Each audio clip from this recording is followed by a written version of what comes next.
गणपत्य उपनिषद। ओम श्री परमात्मने नमः। यह उपनिषद अथर्ववेदीय परंपरा के अंतर्गत है।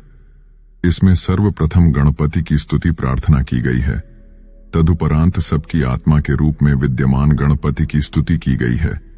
तत्पश्चात गणपति मनु अर्थात गणपति शब्द का अनुक्रम, गणपति गायत्री, गणपति ध्यान, गणपति माला मंत्र, इस विद्या के पठन का फल, विद्या प्रदान करने के नियम, कुछ काम्य प्रयोग अर्थात कामनाओं की पूर्ति के लिए मंत्र प्रयोग तथा अंत में इस उपनिषद की फलश्रुति का वर्णन किया गया है।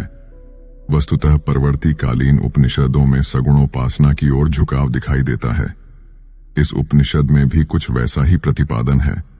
गणपति को ब्रह्म रूप में भी प्रतिष्ठित किया गया है, परंतु उनका मानवीकरण रूप अधिक मुखर हुआ है। शांति पाठ। ओम भद्रम कर्णेभिः शृणुयाम देवा, भद्रम पश्येमाक्षभिर्यजत्रा, स्थिरैरङ्गैस्तुष्टुवागं सस्तनूभिः, व्यशेम देवहितं यदायुः, स्वस्ति न इन्द्रो वृद्धश्रवा, स्वस्ति नः पूषा विश्ववेदा, स्वस्ति नस्ताक्षर्यो अरिष्टनेमिः, स्वस्ति नो बृहस्पतिर्दधातु। ओम शांतिः शांतिः शांति। ओम। हे देवताओं, हम कानों से शुभ वचन सुने, यज्ञों में लगे हुए हम नेत्रों से शुभ वस्तुओं को देखें, स्थिर अंगों के साथ देवताओं की स्तुति करते हुए हम एक ऐसे जीवन का आनंद लें जो देवताओं के लिए लाभप्रद हो। प्राचीन ख्याति के इंद्र हमारे लिए मंगलमय हों, परम धनी या सर्वज्ञ पूसा पृथ्वी के देवता हम पर कृपा करें, बुराई का नाश करने वाले गरुड़ हमारे प्रति अच्छे स्वभाव वाले हों, बृहस्पति हमारा कल्याण सुनिश्चित करें।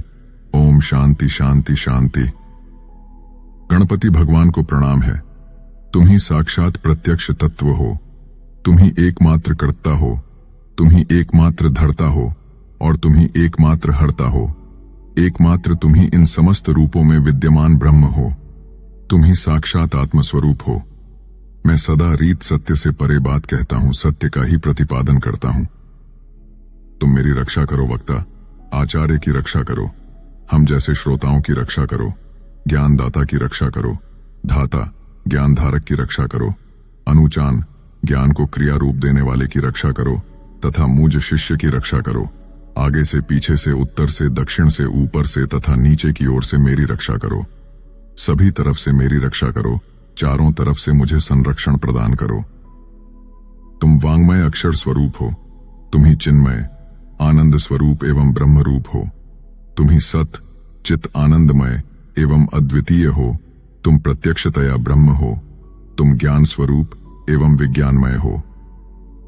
यह संपूर्ण जगत तुम्ही से उत्पन्न हुआ है, यह संपूर्ण विश्व तुम्ही में प्रतिष्ठित है, यह संपूर्ण विश्व तुम्ही में विलीन हो रहा है। इस समस्त जगत की तुम्ही में प्रतीति हो रही है। तुम भूमि, जल, अग्नि, वायु एवं आकाश रूप हो। परा, पश्यंती, मध्यमा और वैखरी आदि वाणी के यह चार विभाग तुम ही हो। तुम तीनों गुणों से भी परे हो। तुम भूत, वर्तमान एवं भविष्यत तीनों कालों से भी परे कालातीत हो। तुम ही तीनों शरीरों स्थूल, सूक्ष्म एवं कारण से भी परे हो। तुम ही नित्य मूलाधार चक्र में प्रतिष्ठित रहते हो। इच्छा, क्रिया एवं ज्ञान आदि तीनों शक्तियां एकमात्र तुम ही हो। योगी तुम्हारा ही निरंतर चिंतन करते हैं। तुम ही ब्रह्मा, विष्णु, रुद्र, इंद्र, अग्नि, वायु, सूर्य, चंद्रमा, ब्रह्म भी हो। ये भू भुव स्व तीनों लोक और स्वयं ओमकारवाची परब्रह्म भी तुम ही हो। सर्वप्रथम गण के आदि अक्षर ग का उच्चारण करें, तदनंतर वर्णों के आदि अक्षर अ का उच्चारण करें, इसके पश्चात फिर अनुस्वार का उच्चारण होता है। इस तरह अर्धचंद्र से शोभायमान गम ओमकार के द्वारा अवरुद्ध हो जाने पर तुम्हारे बीज मंत्र का रूप ओम गम ही है। इसका प्रथम रूप गकार ग है, मध्यम रूप अकार है, अनुस्वार अंतय रूप है तथा बिंदु ही इसका उत्तर रूप है। नाद ही इसका संधान है और संहिता इसकी संधि कही गई है। ऐसी ही यह गणेश विद्या है। इस मंत्र के ऋषि गणक हैं, छंद निचुत गायत्री है और देवता श्री महागणपति हैं। ओम गम गणपतये नमः यह ही महामंत्र के नाम से जाना जाता है। हम एक दंत गणेश जी को गुरु शास्त्रानुसार जानते हैं।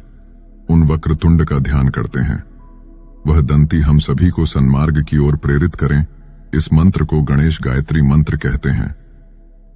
जो योगी साधक एक दंत, चतुर्भुज स्वरूप, चारों हाथों में पाश, अंकुश, अभय एवं वरदान की मुद्रा धारण करने वाले तथा मूषक के चिन्ह वाली ध्वजा को लिए हुए, रक्तवर्ण, विशाल उदर वाले, सूप के सदृश बड़े बड़े कानों से युक्त, लाल रंग के वस्त्रों से आच्छादित, शरीर पर लाल चंदन का लेप लगाए हुए, रक्त पुष्पों से विधिवत पूजित, भक्त जनों के ऊपर अनुकंपा करने वाले देवता, जगत के हेतुभूत, अच्युत, सृष्टि रचना के पूर्व में प्रादुर्भूत तथा प्रकृति एवं पुरुष से परे विघ्न विनाशक गणेश जी का नित्य प्रतिचिंतन करता है।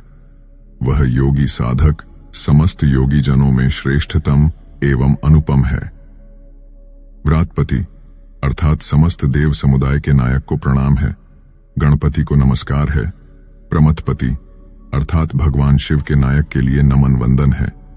लंबोदर के लिए, एक दंत के लिए, विघ्न विनाशक के लिए, भगवान शिव के पुत्र के लिए एवं श्री वरदमूर्तिवर प्रदाता के लिए नमन वंदन है, बारंबार प्रणाम है।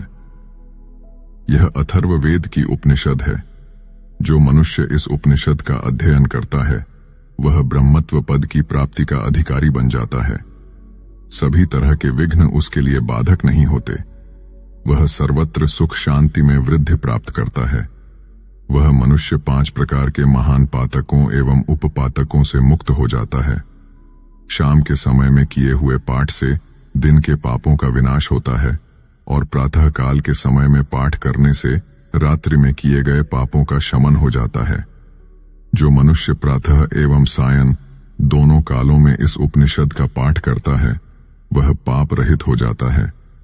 वह चारों पुरुषार्थ धर्म, अर्थ, काम एवं मोक्ष को भी प्राप्त करने में समर्थ हो जाता है।